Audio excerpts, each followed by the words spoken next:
मला मराठी येत नाही तुम अज्ञानी लोका दुसऱ्या राजकून येणाऱ्या लोकांना मारून स्वतःला हिरो समजता. अज्ञानी लोका थोडे समाजशास्त्र, थोडे नीतिशास्त्र आणि चर्चांगली साला नसेल तर अभ्यास करा. तर नीतिमत्ता शिकण्यास सर्वनो उत्तर प्रदेश आणि बिहार मध्ये या, कारण तुम्हाला समाजात कसे राहायचे हे माहित नाही. तो नमस्कार दोस्तों, यह जो बात अभी मैंने आपको बताई वो मराठी में थी और आज का हमारा विषय भी है मराठी. पूरे महाराष्ट्र से आपने न जाने कितने वीडियो देखे होंगे जो मराठी के नाम पर हिंसा करते हैं. आज हम इसी मुद्दे पर बात करेंगे जो भारत की राजनीतिक और समाज में लंबे समय से जल रही है. यहाँ मराठी बोलने वाले लोग उत्तर प्रदेश और बिहार से आए प्रवासी पर आरोप लगाते हैं कि वो मराठी नहीं बोलते और लोकल कल्चर को नजरअंदाज करते हैं. इस भाषाई नफरत की राजनीति की जड़ें पुरानी है. बाल ठाकरे ने 1960 के दशक में दक्षिणी भारतीयों को खिलाफ नारा चलाया था. फिर समय के साथ टारगेट बदलते गए, कभी मद्रासी, कभी भेड़िया धासन वाले, और बाद में खुलेआम एक बिहारी 100 बीमारी कहा. लेकिन अभी भी कुछ जाहिल बाल ठाकरे को हिंदू हृदय सम्राट कहते. अगर बाल ठाकरे हिंदू हृदय सम्राट थे तो उन्होंने क्या बिहार और यूपी के लोगों को हिंदू नहीं समझा? चलिए थोड़ा सा 2008 में भड़के महाराष्ट्र में दंगों के समय ले चलते हैं आप. There's anger on the streets of Bihar over the attacks on North Indians in Maharashtra. Backed and led on the one side by MNS chief Raj Thackeray and his men. Now, in fact, the Shiv Sena proudly claims that it was also part. Maharashtra में उत्तर प्रदेश और बिहार प्रवासियों पर 2008 के हमले 3 फरवरी 2008 को दो राजनीतिक दल महाराष्ट्र नवनिर्माण सेना और समाजवादी पार्टी के कार्यकर्ता के बीच हिंसक झड़पों के कारण शुरू हुआ था, जो मुंबई के दादर में हुए थे.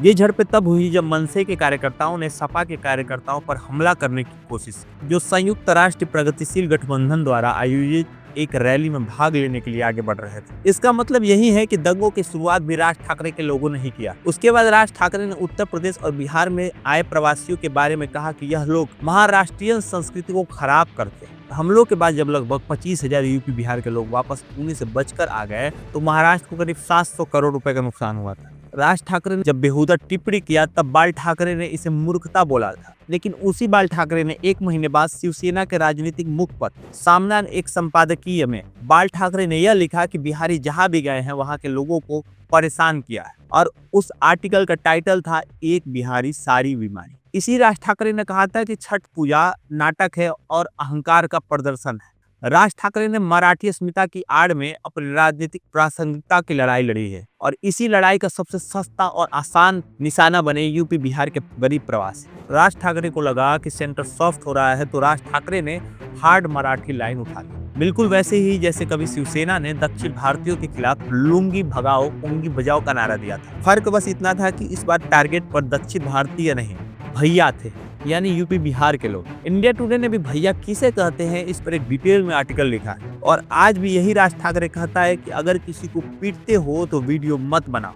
जास्ती नाटकं केली तर कानाखाली आवाज काढलाच पाहिजे तुम्ही. राजदीप सरदेसाई जो एक वरिष्ठ पत्रकार हैं, उन्होंने लल्लन टॉप में एक इंटरव्यू में कहा था कि राज और उदय अवसरवादी नेता है. हिंदी का विरोध सिर्फ नया वोट बैंक बनाने का खेल है. मराठी से उनका कोई भावनात्मक रिश्ता नहीं है. उनके अपने बच्चे अंग्रेजी स्कूल में पढ़ते हैं, बॉलीवुड सितारों के साथ पार्टियां करते हैं और बड़े बिजनेसमैन की शादियों में नाचते हैं. बच्चों को अंग्रेजी मीडियम में भेजते हैं. आप हिंदी सेलिब्रिटीज के साथ हमेशा घूमते हैं, हिंदी पिक्चरों के सेलिब्रिटीज के साथ घूमते हैं. Hindi film industry is very much part of Mumbai culture. आप मारते किसको है?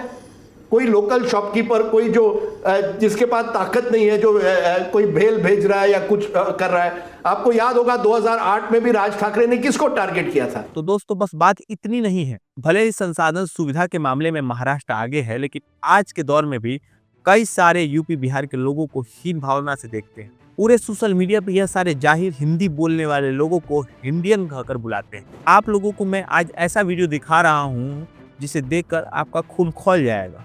सबसे पहले ये वीडियो देखिए.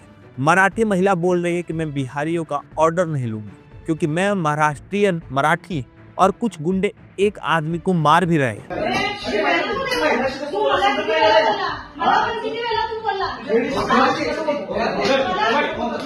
बार बार सिविक सेंस के नाम पर यूपी और बिहार के लोगों को बदनाम किया जाता है, लेकिन सिविक सेंस की बात करने वाले मराठी लोगों को मैं अपने तरफ से एक वीडियो दिखा देता हूँ. तो यह देखो, यह महिला ट्रेन में मैगी बना रही है। देवी काय चालू केलंय मी मॅगी बनवायचं मला aloo paratha paneer paratha chowmein noodles Maggi बनवायला चालू केलं साहेबांना रेडीमेड नाश्ता आणला। एक और वीडियो है जिसमें एमएनएस के कार्यकर्ता बोल रही है कि जो मराठी भाषा का आदर नहीं करेगा उस पर देशद्रोह लगेगा। मराठी भाषा का आदर नहीं रखेगा उन पे हम राजद्रोह का गुना दाखिल करेंगे।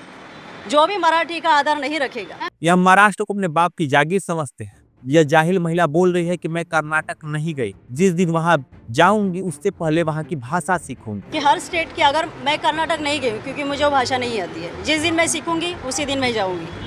अभी हाल का एक और न्यूज वायरल हो रहा है। मुंबई के लोकल में 19 वर्षीय कॉलेज स्टूडेंट अर्नव खैर सिर्फ इसलिए पीट दिया गया क्योंकि वो अपने दोस्त से हिंदी में बात कर रहा था। Student named Arnav Khere has taken his own life after being beaten up on a train over an argument over a Marathi Hindi issue. This young man Hindi Marathi तनाज़ा बना जानलेवा।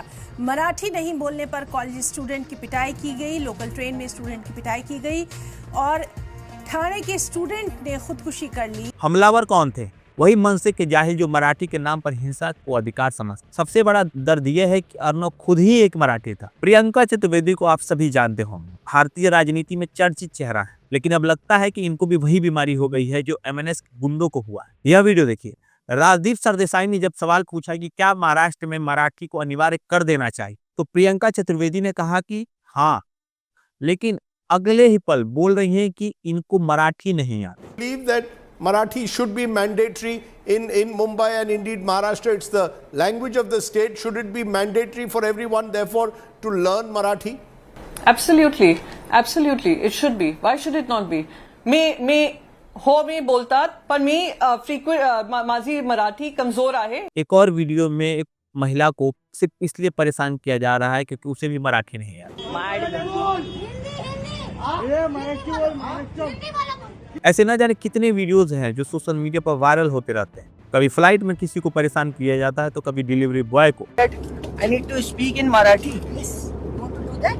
Please do that. What's your name? Whatever my name is. Marathi नहीं इतना ही थे। But क्यों जबरदस्ती मराठी बोलने का? पण क्यों? है यहाँ पे। कौन बोला इसे? हमारा ये हिंदी नहीं आता तो फिर नहीं ऑर्डर करने का ना। आपको ऐसे अनगिनत वीडियो और इन जैसे जाहिल भरी वीडियोस पूरी सोशल मीडिया पर मिल जाएंगे, लेकिन सबसे बड़ा सवाल ये है कि सरकार और हमारा संविधान इसका इजाजत देता है या नहीं।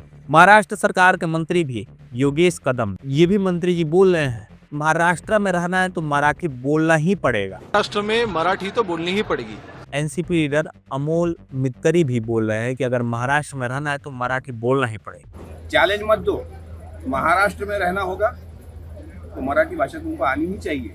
महाराष्ट्र के सीएम भी कम नहीं, उन्होंने भी यही बोला है, बस थोड़ा सा बातों को घुमा दिया है। मैं कभी छोटा सोच नहीं सकता, कभी संकुचित सोच नहीं सकता, इसलिए कोई प्रयोग करने की कोशिश भी करे तो नहीं हो पाएगा। दरअसल मुद्दा मराठी भाषा का है ही नहीं, मुद्दा है राजनीति। यह घटिया नेता चाहते हैं कि जो भी महाराष्ट्र में आए वो सिर्फ मराठी बोले, मराठी पहने और मराठी की तरह चले। इन नेताओं को शायद यह बात समझ में नहीं आ रही है कि जो आदमी परिवार छोड़कर यूपी बिहार से महाराष्ट्र आता है वो मौज मस्ती के लिए नहीं आता, वह मजबूरी में आता है। और हाँ, ये भी साफ कर दें कि क्या केवल सिर्फ यूपी बिहार में सिर्फ पलायन होता है? जवाब है नहीं।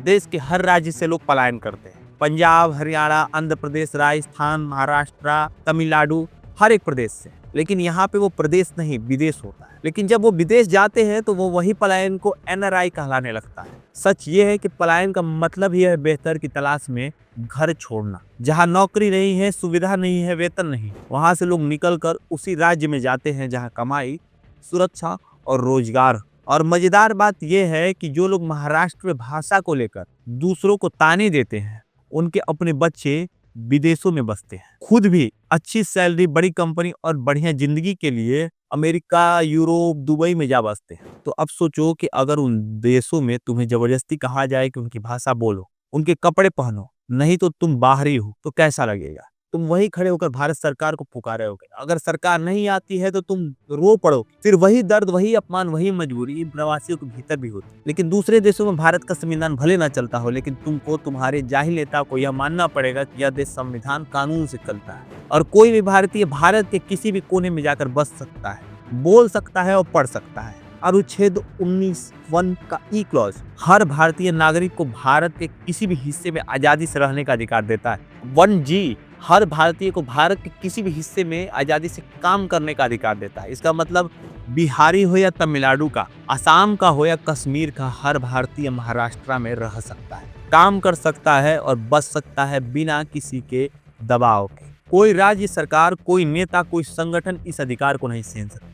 कुछ लोग पैसे से भले अमीर बन जाते हो, लेकिन उनकी सोच आज भी जानवरों से नीचे है। भाषा के नाम पर धमकाना, डराना, जबरदस्ती करना, यह सब भारत में अपराध है और कानून ऐसे जाहिल लोगों के लिए ही बना है। भारतीय दंड संहिता यानी IPC साफ कहती है किसी को डराने धमकाने पर धारा 506 यानी 2 से 7 साल तक की जेल हो सकती। किसी से जबरदस्ती काम करवाना या पैसे लेना धारा 383, 384 और 385 के तहत 3 साल की जेल दिलवा सकती है। भाषा, जाति या जन्म स्थान के नाम पर नफरत फैलाने पर धारा 153A यानी 3 से 5 साल तक की सजा का सीधा मामला है। जानबूझकर अपमान करने पर धारा 504 यानी 2 साल की कैद भी हो सकता है। और जनता में डर फैलाने वाले बयान पर धारा 505 3 साल की जेल तक, यानी वह लोग जो बोलते हैं कि मराठी बोलो, हिंदी मत बोलो या बाहरियों जैसे नफरी डायलॉग बोलकर गुंडागर्दी करते हैं, उन पर हर सेक्शन फिट बैठता है। तो अब जाहिलियत बंद करो।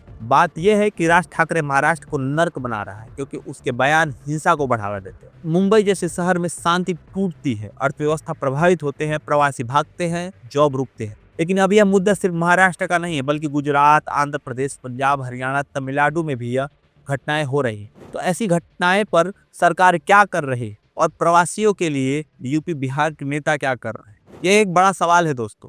मिलते हैं किसी और वीडियो में किसी और विषय पर। नमस्कार, जय हिंद, जय भारत।